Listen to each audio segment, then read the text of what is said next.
मित्रों, सादर जय जिनेंद्र। मैं रोहित जैन अपने यूट्यूब चैनल तीर्थंकर वर्धमान ज्ञान सागर पे आप लोगों का स्वागत करता हूं। मित्रों, बेल आइकन को प्रेस करें ताकि हमारी वीडियो आप तक पहुंचे। लाइक, कमेंट और शेयर भी करें। मित्रों, आज मैं बताने जा रहा हूं कि जो ईश्वर पे भरोसा रखते हैं, ईश्वर उनके सारे मनोरथ पूरे कर देते हैं। जैसे कबीर जी दिन रात राम स्मरण, राम नाम का आधार बना रखा था। कहते हैं कबीर जी अज्ञानी थे। अज्ञानी का मतलब पढ़े लिखे नहीं थे, बाकी ज्ञान तो उन्हें भरपूर भरा हुआ था।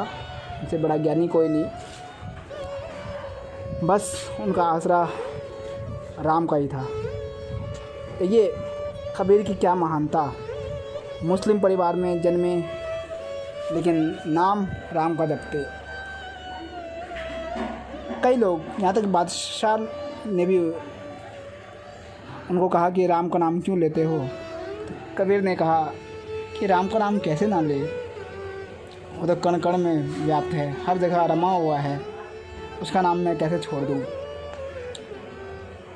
कबीर जी के बारे में बहुत लोग भ्रांतियाँ भी फैलाते थे, उनकी निंदा भी करते थे। एक बार क्या हुआ कि कबीर जी के यहाँ थोड़ा खाने का कमी पड़ गई, अनाज नहीं था। तो उनकी पत्नी लोई परेशान हो गई कि अब क्या करें, कोई अगर अतिथि आ जाए, मेहमान आ जाए तो हम उनको क्या खिलाएंगे। कबीर जी एक दिन निकले बाहर, तो एक कोई व्यक्ति उनके यहाँ खाने के लिए जा रहा था। और उतने में कई लोगों ने शोर मचा दिया कि कबीर जी एक बहुत बड़ा भोज करवा रहे हैं, बहुत मिठाइयाँ, तरह तरह के पदार्थ खिला रहे हैं, सभी लोग उनके घर में चल जाओ। यहाँ पे लोई परेशान। इतिहास में दो जिक्र हैं। कई लोग कहते हैं कि लोई घर में थी, कई कहते हैं कि कबीर जी बाहर गए हुए थे। लेकिन जो भी था, सभी को सूचना दी गई। दूर दूर से ब्राह्मण भी आए कि कबीर जी भोजन करवा रहे हैं। ये बात सुन के कबीर जी और उनकी पत्नी बताते हैं घर से चले गए और किसी जंगल में जाके वहाँ पे नाम स्मरण करने लगे। जब चिंता हो जाए तो मनुष्य को इधर उधर भागने की बजाय चिंतन करना चाहिए, क्योंकि ईश्वर जो सबका मालिक है वो उसकी चिंता करता है। फिर कबीर जी यहाँ पे चिंतन में लगे हुए राम नाम का स्मरण कर रहे, कबीर और उनकी पत्नी लोई दोनों। जब कबीर जी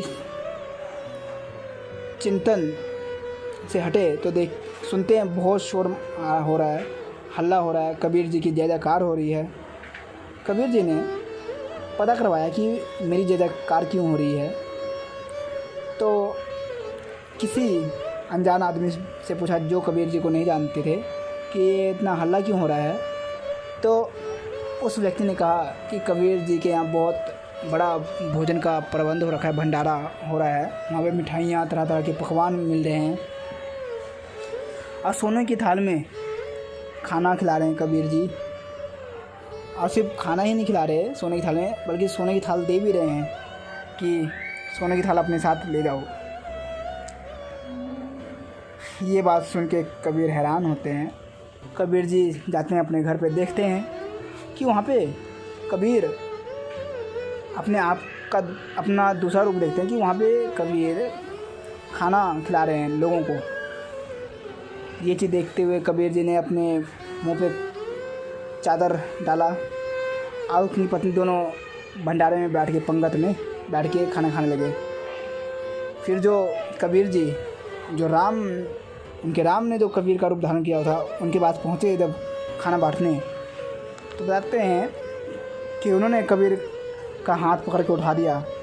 वो कहते कि अभी तक तुम नहीं थे तो मैं ये काम कर रहा था, अब तुम आ गए तो हम जाते हैं, तुम अब भोजन कराओगेगा। कबीर जी ने भोजन करवाया। उसके बाद आश्चर्यचकित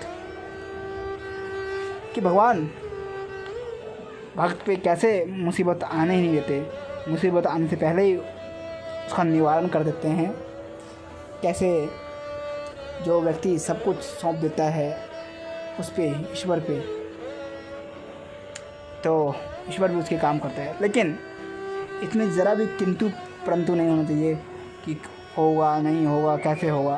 क्योंकि कबीर की और हम जितने भी महापुरुषों के बारे में पढ़ें, उनका एक अटूट विश्वास होता था अपने ईश्वर पे, राम पे, तभी उनके सारे मनोरथ पूरे होते थे।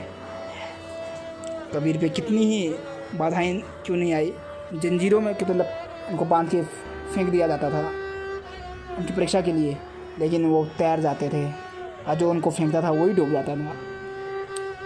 कई चमत्कार हुए। इसलिए मैं अपनी वीडियो के माध्यम से ये कहना चाहूँगा कि आप लोग ईश्वर पे अटूट विश्वास रखे, उस पे अपनी चिंताएं छोड़ दो। जैसे गीता में कृष्ण ने अर्जुन को कहा था कि सारी चिंताएं मुझको सौंप के अपना कर्म करो, मेरे पे छोड़ दो, क्या होगा क्या नहीं होगा ये मेरी चिंता है। मित्रों धन्यवाद, आपने वीडियो देखा। जय जिनेंद्र।